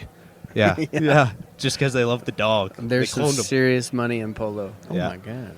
Yeah. Might be in the wrong business, man. Yeah, and he's in a genetics degree, so I'm sure you with your veterinary background, I don't know. I think it's kind of cool what they're doing. Interesting. It's a little bit apocalyptic in a sense too, but but kind of cool. Yeah. Damn. Okay, sorry. Thanks, Matt. I wanted to get that in. Thank you. Thanks, Matt, the intern. Well done. Man, there's just like we could do hours of this part of the adventure. Probably could, yeah. Damn. Well, so you can always buy the book on Amazon and read the whole thing. Once again, The Lost Cowboy, J.B. Zeilke, forward by Coulter Wall. Also, thanks, Devin. Got the motel key in there as well. But once again, The Lost Cowboy on Amazon. I think I saw it for $24.95, if I saw it correctly. Mm-hmm. It's also on Audible, so if you're a book listener, it's on Audible. You can also get it on your Kindle, if you're a Kindler. Mm-hmm. Whatever that is. That's one of those book things, I think, right? I like to read a real book or an audio book sometimes if I'm driving. But, okay, so let's go. But we got to talk South Africa a little bit, too, because my assumption is it's a little bit like the Sweden side of things, because South Africa is probably one of the more I don't know what would I say, one of the more developed parts of Africa as far as Yeah, as that far as side of Africa things? goes, yeah. Right? You weren't ranching out in the middle of in the Congo, No, in the jungle. no. I worked on like 4 or 5 different outfits in Africa, South And Africa. where were they? Were they? They were almost. I think every one of them was a mixture of sheep and cattle, Oh, really? and there was some crop farm. A couple of them raised corn and stuff like that too. But yeah, I because always, there'd be plenty of that kind of agriculture, I guess, Yeah. everywhere. It's kind of mind-boggling. I haven't been to Africa yet. Been to Europe a little bit. yeah, Africa is You got eye opening. Sorry, I just want to jump in again. Not to make it polo, but when you were in South Africa, were you around polo at all down there? Because they're pretty serious too about it. Yeah, I never played. I didn't like go to any clubs, but in Howick is where I flew in, and there's a big polo club there, and there's a ton of Argentinians that live in South Africa that play polo. Yeah. Yeah, they super love it cool. down there too. And it's kind of same thing with Argentina. They're really good. Like 6-7 goalers, just Yeah. throw them out and you're gonna hit somebody. Yeah. Damn. Yeah. They're Anyway, great. sorry, not to interrupt That's you guys. okay. My bad. No, that's okay. So what's the connection like? And how long are you in Sweden for? What's the story with Sweden? How long did you go to Argentina for in Australia? Like, what's the timeline here now? Because I'm assuming you're about like late 20s, early 30s now. I don't know what age you are. I am guess early 30s. now. Yeah. Yeah. Yeah. So the goal with the traveling, I wanted to go to every continent before I was 25. Oh So wow. this so you all did all that happened- within like 2 years. It was 21 to 25 that Holy I smokes. did all this traveling. So Holy shit. that was so. Australia was, I think, 3 or 4 months. Then Argentina was about. I intended to stay in Argentina as long as I possibly could. The last place I worked was on this big ranch that was kind of in a swamp, and I ended up getting what doctors think was Zika, and my liver shut down. I had stage 1 liver failure, and I didn't know that down there, but I got really sick. And I finally decided I don't want to deal with this down here. I should probably go home and figure out what's wrong. Holy And shit. so that I was down there for 3 or 4 months roughly. Sweden. Wait, but you got to tell the story quick on getting the Zika virus and your liver shutting down. Mhm. When you get home, how long does that take you out for? And then like you're on the road like this, and you don't probably have any sort of health insurance to fall back on. I don't even know what that's like for you in when you get home to the U.S. But like, Yeah. healthcare is not cheap anywhere you go. Yeah, that was I would have been like 23, I think, when that I was 23 when that happened. I came back, they did a ton of testing, basically narrowed it down and said the only thing they could figure is that it probably was that Zika. But they didn't have the tests or whatever to confirm it. But at that time, luckily, I think my mom had health care. And here in the U.S., you can stay on your parents until I think you're 25. So I was lucky there that I did have some health care. But Damn. basically, I had to just live really clean and take it easy for about 6 months or a year shit. and let my liver heal Regenerate. up. Yeah. So come home from Argentina. Then the next one is Sweden. Mm-hmm. And then you're home for a little bit, Yeah. maybe. Then you go to South Africa. We talked a little bit about South Africa. Do we want to touch on South Africa much more? That kind of cover. I mean, Africa is just that was a really soul shaking place. Like How so? Just being around. I mean, Africa by no means is a wealthy country, and Not at so it's Probably pretty the least good. wealthy continent. Yeah, in the world. absolutely. They're well off as a whole compared to the rest of most of Africa, but still, like some of the poorest people that I've ever met, and you see some pretty incredible things there with people living the way that they do. So that was kind of the takeaway from Africa, though, it really opened my eyes to how some people live in this world. Were you mostly in South Africa, or were you also in other parts of the continent? I pretty much was in South Africa, and then I was also there's a little tiny landlocked country called Lesotho, and I was in Lesotho I went there a couple days and just kind of checked it out.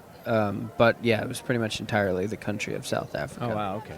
So how long were you in South Africa for? And who were you there with, and what were the connections to end up there? That was kind of wild how I ended up there because I had no connections and I didn't know what to do. So I went on Facebook and found every like farmer group on Facebook in South Africa that I Really? could find, and I just posted all over all of them, telling people that I would work for food and a place to sleep. Really? And I ended up finding the Future Farmers Foundation down there, which is it's a program that takes like kids from pretty rough situations, and they place them on like farms and ranches and teach them agricultural skills that will give them a career. So I ended up working with them, and they helped me out a ton. And then I traveled around to kind of their partners, I guess, and I worked with a bunch of those kids that were in that program. And so I worked on like 4 or 5 different places around there. Damn. And then come home and go to Mexico, Chihuahua. Yeah, I went Inland Mexico, for those that are not aware. It's not really on the tourist destination. No, that's a very, very rough part of Mexico. That's the part you see on the news, not the part you see on people's Instagram. So mine was on Instagram one time, maybe before Instagram existed. We went to a rodeo in Chihuahua. Mm-hmm. It was called an international pro rodeo of sorts, but I was going to school in Hobbs, New Mexico at the time, and we drove to Albuquerque to fly down there, and there was like 3 people on the plane. It was 2009. It was during the like big swine flu stuff, and there was a big thing about Mexico, like don't go to Mexico because of the swine flu side of things. Right. And we, so the people that doing the promoting, like I had went to Brazil earlier in the summer. I was like 19, so I didn't know any better. Mm-hmm. And my parents were like, "Go do it! Like when the hell else are you gonna get a free trip to go see Chihuahua, Mexico, to go to this rodeo?" So they're like, my parents are always like, yeah, like take the opportunities, go and see shit, right? Mm-hmm. So, because I did the same thing with Brazil earlier in the year. We went and rodeoed, so I got to ride bulls in 4 countries in 2 months that summer. That was that was an extreme 19-year-old summer. It was pretty incredible time, right? So, so I'm like, don't know any better. I'm like, yeah, shit, I'll go to Mexico. Mm-hmm. Just drive down to like to Hobbs, and then we flew, and there was nobody on the plane, so it was like a little bit scary. Yeah. And it's the middle of like the drug wars and like. Shit's going down in Mexico. Mm-hmm. I was like, I don't want to drive across the border. I don't want to drive down there. But if you fly us, we'll go. Yeah. So we flew in there, and nobody on the plane. And then we get there, and we're staying at like a Holiday Inn or like a Hampton or something. Like, it was very nice, like a beautiful hotel. I was like, shit, we're totally fine here. We're all good. But then one of the girls that came with us, she had her phone out and was trying to videotape the army guys with all their machine guns. Oh, yeah, bad idea. Yeah, bad idea. I was like... I saw her go to do it, and I was like, just don't do that. I went and like she had her phone. I was like, just no, just sit here and look straight forward. Don't do anything. To provoke the Mexican National Army. Yeah, but ended up being an unreal time. We had a great time. Yeah, it was. I mean, specifics like I was introduced to Red Bull and vodka that weekend. As a 19-year-old, I woke up Sunday morning and my heart was jumping out of my chest. I believe freaking out a little bit and almost missed the flight. What else happened? Steven Turner came with me. He won a bunch of money in the calf roping. Sweet. We were on a baseball field. Anyway, sorry, random story. But they had the PBR Global Cup or World Cup like a couple years before in Chihuahua. So I knew like a little bit, and I was like, we'll be all right. But anyways, you went to Chihuahua and we're ranching in Chihuahua. Yeah, I was in Chihuahuan Desert, which is pretty much so the capital of the state of Chihuahua is also the city of Chihuahua, where Pancho Villa originated. Isn't that right? Or who is it? That was his. I don't know if he certainly ran that country. Name? I thought it was somebody else, like because Steve went to his castle or some shit. Like there was some crazy. It could have been Santa Ana too. Oh, okay. I forget. Anyway, sorry. Random. Well, anyways, yeah. So Mexico was a kind of what you would expect. There was a lot of illegal things happening and sketchy things going on, and we can read about that in the book. Yep, that's in the book. That was kind of a wild story too. How I ended up down there. I was in Rome. When I was in Sweden, I took like a week or 2 off to go travel around. So I went to Barcelona and then I went to Rome because I wanted to see all the stuff there, and not ranching or anything, but just walking around. And I was in this basement nightclub one night, and everybody's dancing. It's like 3 a.m. and it's dark. How many drugs were they on? No clue. All of them? Untold amounts. Damn. And so this guy walks by really quickly, and he smacks this like fiery little Italian chick on the ass. Uh-oh. And he just keeps on going, and Hopefully he she knew turns her. around. No, he did not. She turns around, and the guy standing next to me, who I did not know, she threw her drink in his face and smacked the shit out of him. And he hadn't done anything wrong, but he was Oh. standing in the wrong spot. Oh shit! She thought it was him. She thought it was him, Uh-oh. and so I'm giggling, but I also turned to this guy. I'm like, man, I shouldn't be laughing. But that was kind of funny. You're just in the wrong place at the wrong time, and he laughed it off too. But turned out he was Mexican, and I was like, man, I would have never thought I'd meet a Mexican in Rome. Yeah. So I get to talking to him, and he's like, why are you in Europe? I told him about all this traveling I was doing, and he goes, well, my dad has a big ranch in Mexico if you ever want to go. No way. And so I just stayed in touch on Facebook, and it was like a year later that I ended up down there working on his dad's ranch in Really? Mexico. No shit. Yeah. And so illegal activities, you can't probably say who it was that you were hanging out with. We don't need to talk about that side of it. But Yeah, there's a lot of stuff that happened down there that I couldn't put in the book I was not. And you don't want to talk about either because it probably would endanger your safety.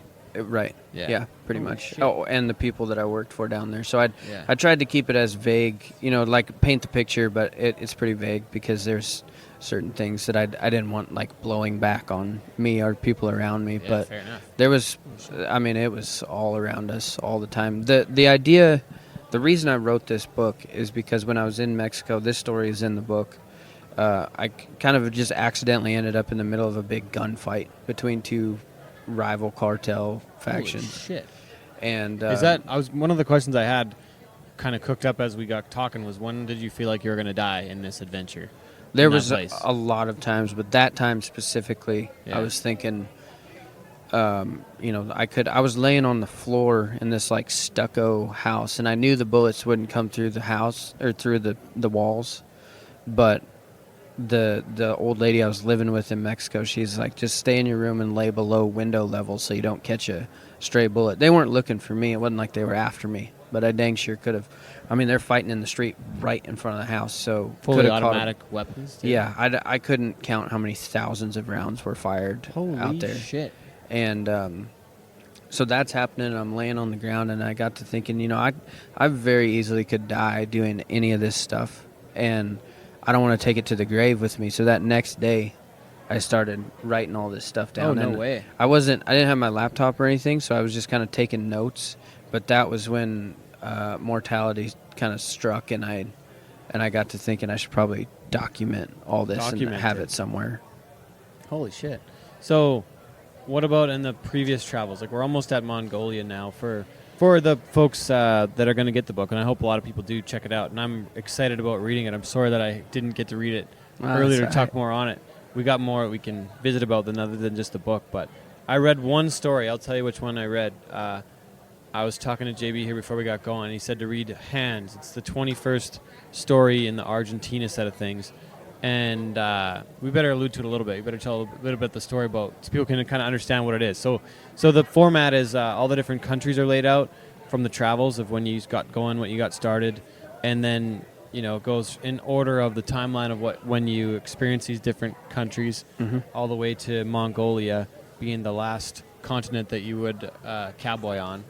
But short little stories about, and you said they're about 1,000 words. Roughly, and yeah. Yeah, and you wrote them, all these stories. You wrote them along the way, different times, but it was specifically when you were doing some night checking some cattle for somebody. I forget who it was. It was for my grandpa. For your grandpa, yeah. Yeah. So you're doing the night, and you can write about 1,000 words in an hour. Yeah. So I'd go out and check. He's not my real grandpa, but I consider him my grandpa, and I lived on that ranch for a long time, and so I'd go out Post travel, like in the last 5 years, I guess. in between. So there's big gaps in this book where I don't talk about what's happening in the U.S., but to afford this stuff, I would go travel for 3-4 months, run out of money, come back, and then work on the ranch Or get for sick 6 with the months. Zika virus. Or get sick.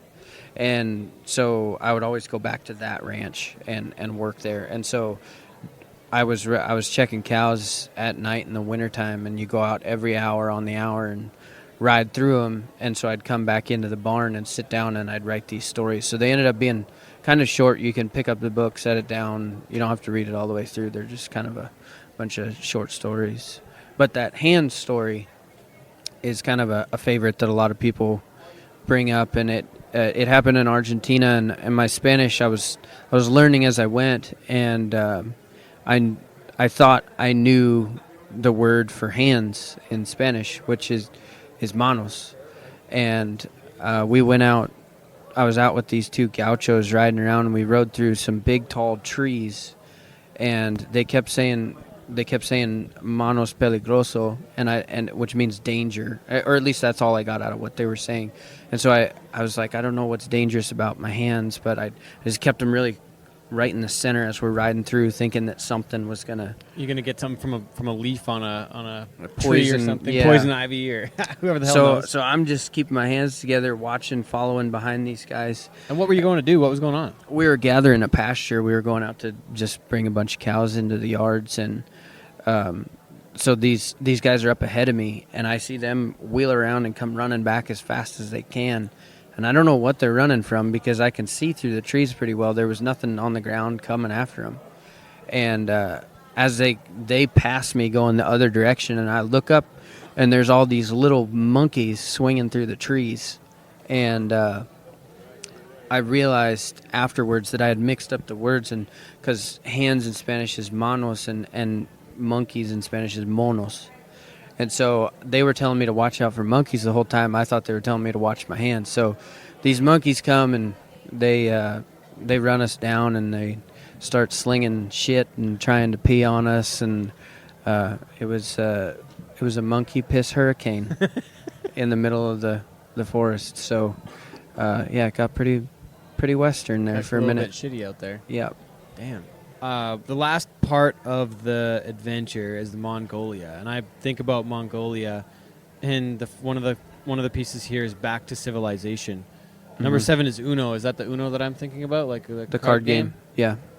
And mare milking. I can't imagine, like, Mongolia for me when I think of it as like, is Kathmandu in Mongolia, like the little airport they go to? No, that's in Nepal. Nepal, okay. But I'm thinking Mongolia is close. It is all still close together, where Mount Everest, like, it's extremely high elevations, I want to say, in Mongolia too, probably. I could be wrong, but I don't know my geography very well right now. But it's pretty close. Yeah. But Mongolia is huge, and it's bordered by China. It only, for as big of a country it is, it only has 2 neighbors, and Russia and China. Russia and China. And so in the western part of Mongolia are the Altai Mountains, which are very high. They're And not part of the Himalayan range, though. Is that the Russia side, or Russia's north and China's east?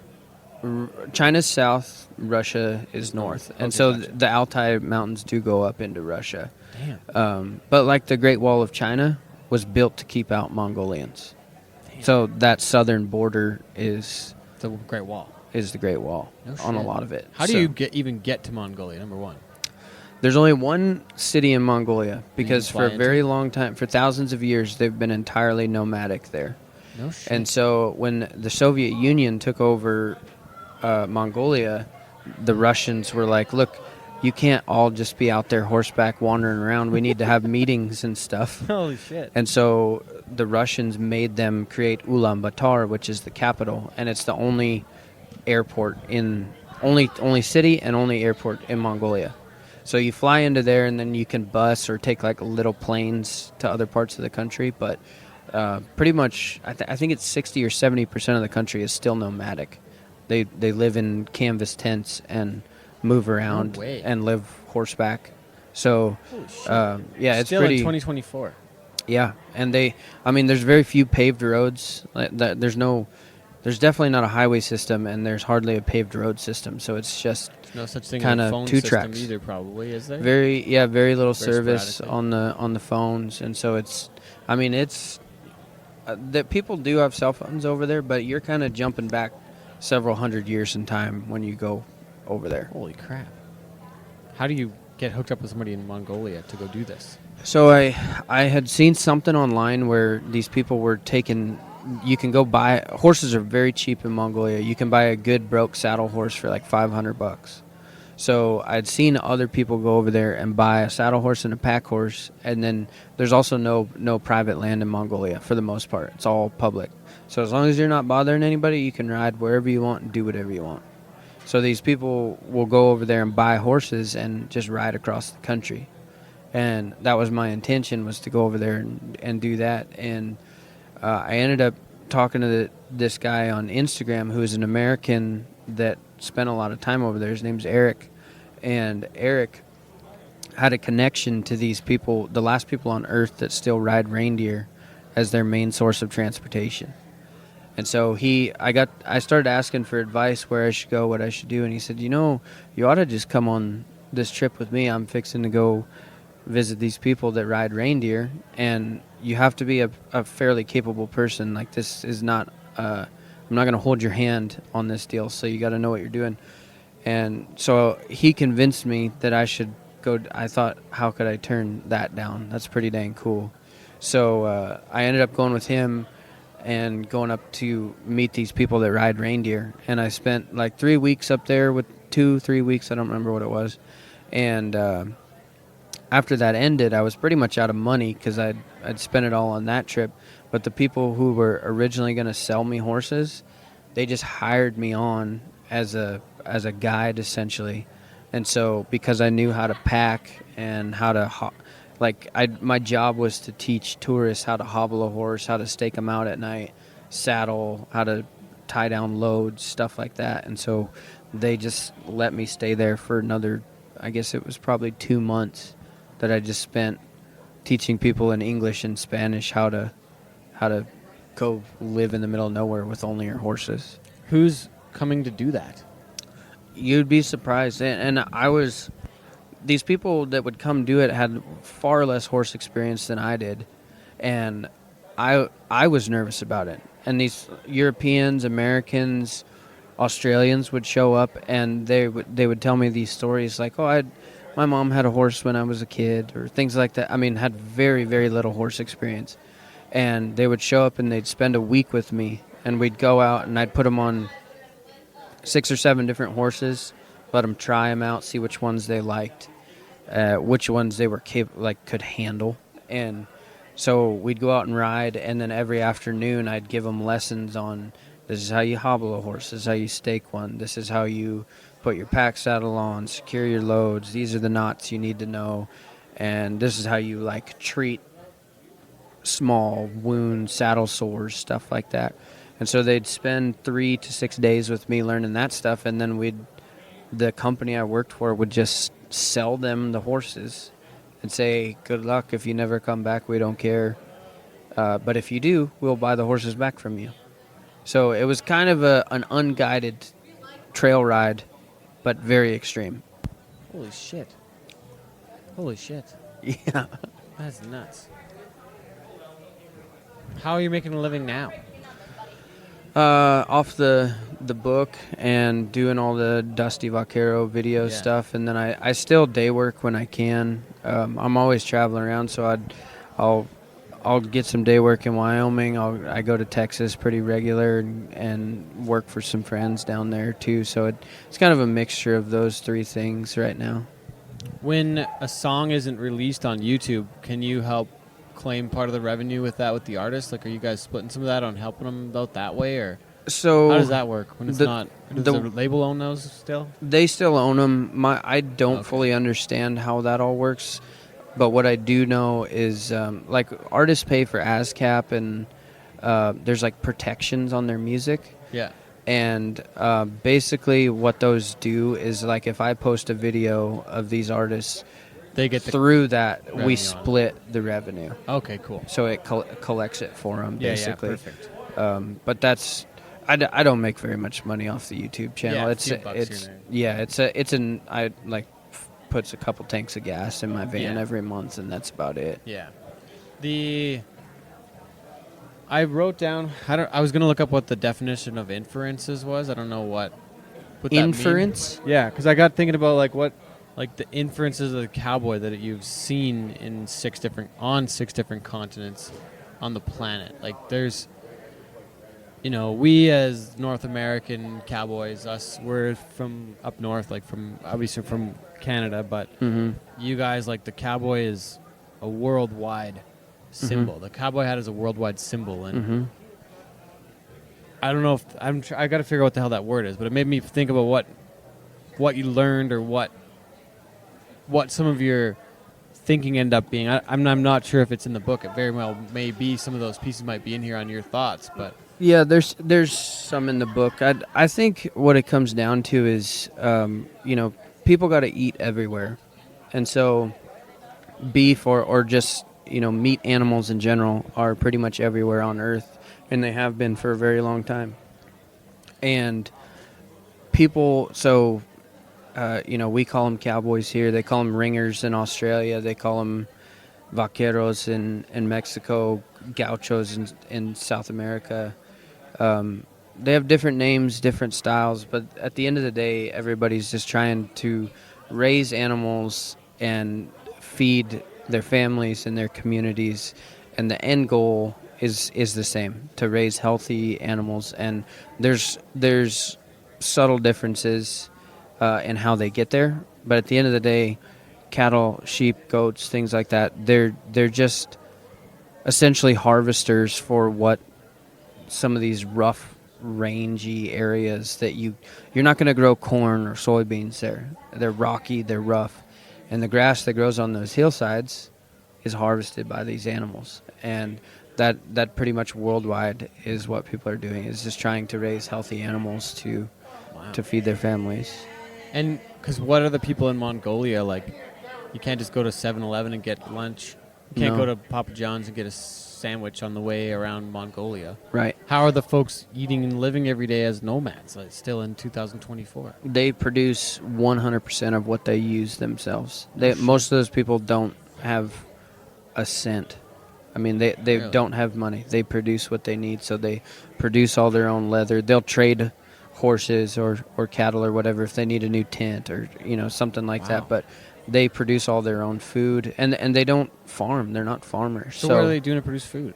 It's all animal byproducts, all Holy of it. crap. They might occasionally go trade for some like noodles, rice, things like that, but for the most part it's just boiled meat all the time and a ton of dairy products. Really? So that's where the mare milking came in. We'd milk mares like 4 or 5 times a day, milk the Oh, cows. It was, and That's so what you had to do to eat. yeah, that was how they survived. If you don't do that, you don't eat. What's the wildest shit you ate on this journey of the world? The wildest thing I drank was in Horse milk is Mongolia. fucking crazy. Horse milk, I yeah. never heard of that before. So they Can you get drink horse cheese too then? Yeah, you can make whatever yogurt, Holy whatever you shit. want. But their big thing there is called ereg, and ereg is fermented mare's milk. And so we'd milk the mares every day, and we'd take that milk and dump it into 2 goat skins that were sewn together with like an opening at the top. And those goat skins had in that like leather bag was an old bacteria culture that some of them were multi-generational, just like people do with sourdough here. And it would ferment that milk because they had no electricity or refrigeration. So the only way to keep that milk from going bad was to ferment it. And then that was one of their main things that they consumed. So you're just drinking fermented horse milk. And it made I drank a lot of milk growing up. I've never, in all of my travels, I've never had food sickness that I can remember. I've got guts like a dog, so that didn't make me sick. But any other tourist I saw in Mongolia got pretty dang sick from drinking that I stuff. guess. Holy shit, you probably have guts of steel forever after that one though. Yeah, I don't food and stuff like I've never really gotten bothered by things like that. So I drink a ton of that over there. That was the weirdest thing I ever drank. The weirdest thing I ever ate though was in Australia because I lived with Aborigines the whole time. And Is that who ran the businesses to catch the wild, like the wild bulls? no, the guy who owned the whole company was a white guy, but Okay. about half of our crew was Aboriginal guys, and And you lived we with were living on an Aboriginal community, which is essentially like an Indian reservation, and so that crew would cook up some stuff sometimes for us that was like traditional Aboriginal food, and they'd do a cut murray, they called it, and basically they'd dig a pit in the ground and throw coals in there. And then take palm leaves and cover it, and it was like an old barbecue kind of. But they threw a goanna in there, and a goanna is like a Komodo dragon. They're like a great big monitor lizard. And so I ate some goanna while I was over there. Tastes probably like a alligator or something, maybe. Yeah, it was like greasy chicken. Greasy chicken. Yeah. Holy shit, man! I'm excited to read the book. Yeah. I'm gonna go start right now before Coulter's show. Although I haven't had a real meal in quite a while, I probably should eat a real Probably meal should eat something. Yeah. at some point. Okay, talk about Dusty Vaquero Days though. Quick, give it a little plug and where people can buy tickets. They just went on sale in the last few weeks here, I think. Mhm. Right? Yeah. We'll put the show up before that event. Sure. But May 30th and 31st again, 2025 in Gillette, Wyoming. Talk about some of the headliners. Talk about who you can maybe sprinkle in who's still to be announced. Mhm. Yeah, just tell us about the event and it's going to be to put on a whole festival. You're going to have some money invested in this thing, so I hope it goes really well for you. Yeah, it's been quite the production just getting it put together, but we've announced about half of the artists so far. Every artist that's playing the festival is an artist that's already been on my YouTube channel. So that was the pool we picked from. There's nobody in this year. There's nobody that hasn't been on there, and so every single one of these artists that's playing this festival is either a working cowboy themselves, or they were at one time, or there's a couple of them that have kind of maybe their dad was a cowboy or something like that. But that's what ties it all together. Is everybody's very strongly connected to ranching that's on this festival. We've got Dave Stamey coming, which I'm super stoked about, and then Kellen Smith, Kenny Fiddler, Lowdown Drifters, Carson Jeffries coming up for it. We were pretty excited. We got Colton Jesse's also coming.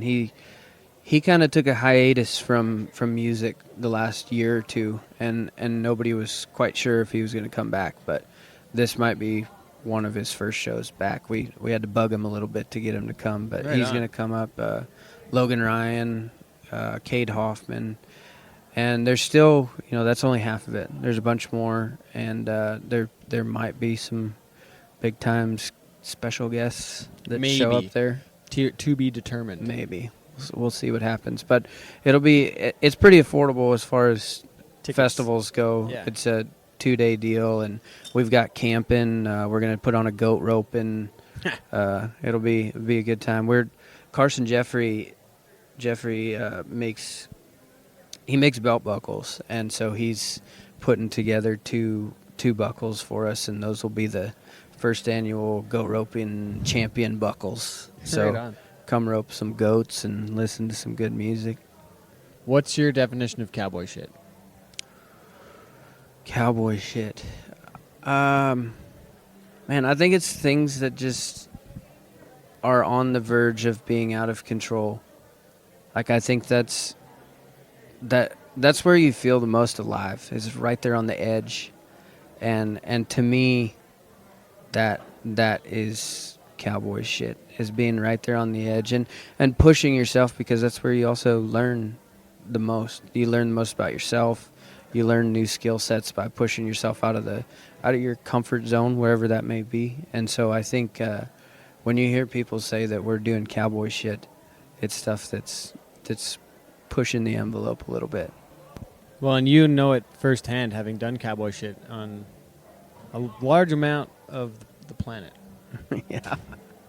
Did you ever read the Western Horseman Comrade Cowboys thing where they talked about the Russian guys starting like a whole ranch and feedlot and all that? No, I heard a lot about those guys. That was actually one of the things that kind of inspired me years ago to want to, like, that was what made me realize there was stuff outside the U.S., like cowboy stuff going on. Yeah. But no, I didn't read the article, but I've heard about all that going on. I remember reading it, like Dad still subscribed to the Western Horseman. I remember reading about it. It was just unbelievable. Like that. I guess like what my point is, like, for people listening, is that there is cowboy shit everywhere in the world, and you've done it and seen it. So I appreciate you taking the time to come over here and visit with us and come and tell your story. Yeah, I'm happy to do it. Thank you for having me. Once again, JB Zeilke, check out The Lost Cowboy on Amazon, forward by our buddy Coulter Wall, friend of the show. But Dusty Vaquero Days, May 30th and 31st, 2025, Gillette, Wyoming. Check him out on the social media. check out the website. Give us your website info. TheLostCowboy.com. LostCowboy.com and also DustyVaqueroDays.com. DustyVaqueroDays.com. Yeah. All right. Well, hope everything goes awesome for the event. Hope you sell a bunch more books. Yeah, I hope so too. Is there Thanks. another book in the works? Maybe I have not Big started energy. writing one, but Okay. I'm sure there's one up in this in my small brain. I'm sure there's another book somewhere up there. Well, thanks for taking the time. Yeah, thank you very much. Awesome. Thanks for filming too, Devin. Thanks for being here. Matt, great co-hosting job too. Nice job.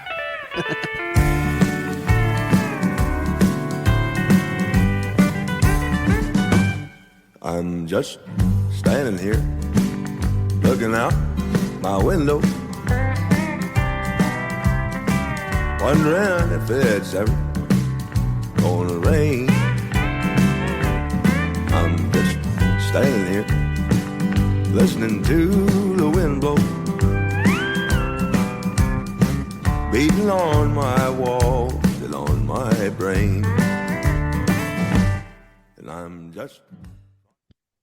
Okay, thanks again to JB Zeilke for sharing his stories. Make sure to get his book everywhere the books are sold. He's self-published there, so yeah, buy his book, folks. Try and support him. He's doing some fun stuff.